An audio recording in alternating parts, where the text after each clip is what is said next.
One of our latest projects that we just finished. It's a 1932 Ford two-door sedan. We chopped the top 3.5 inches in the front, 3 inches in the back, a little wedge on it. We started with one of the Walden Jitney 32 Highboy chassis. What makes this chassis unique is the Jim Jacobs design pinch nose front suspension. It's a suicide style axle, which means the spring is behind the axle.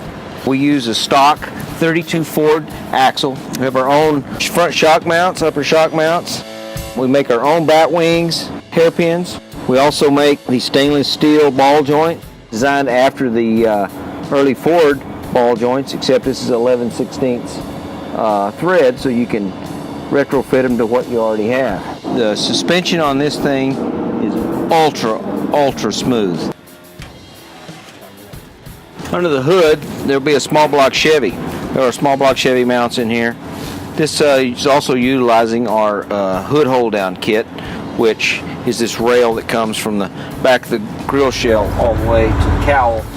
We use cam lock fasteners to secure the hood, and then it eliminates the gap that's under the hood between the hood and the frame.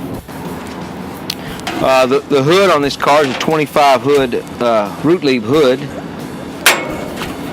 And we use the little quarter turn cam locks, holds it perfectly tight. This pinch nose chassis has our own design front cross member with our own front spring mounting plates, and it has a quick change rear end with ladder bars and buggy spring and the curved spreader bar. We eliminated the gas tank, so the gas tank now will be behind the seat. Mark wanted to use the aviation style cap, so trying to find a place that really looked well.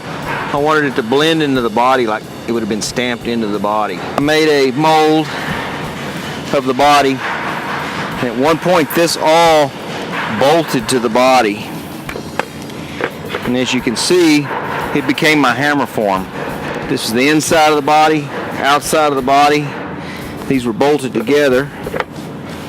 Then I was able to take a hammer and some forming tools and form this down into this pocket, which left that, which looked like this.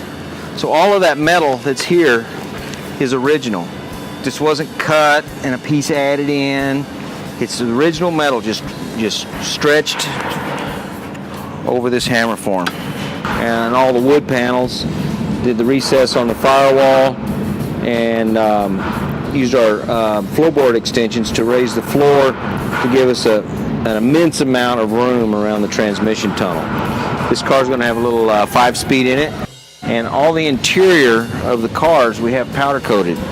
So all this gray and the underside of the car and the wheel wells is all powder coat.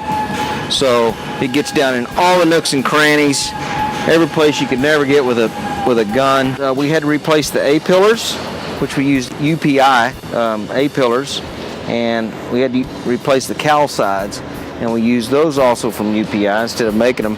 They clicked and fit absolutely perfect. We made new door skins for both sides. The body overall was in great condition. Well, that's about it for the sedan.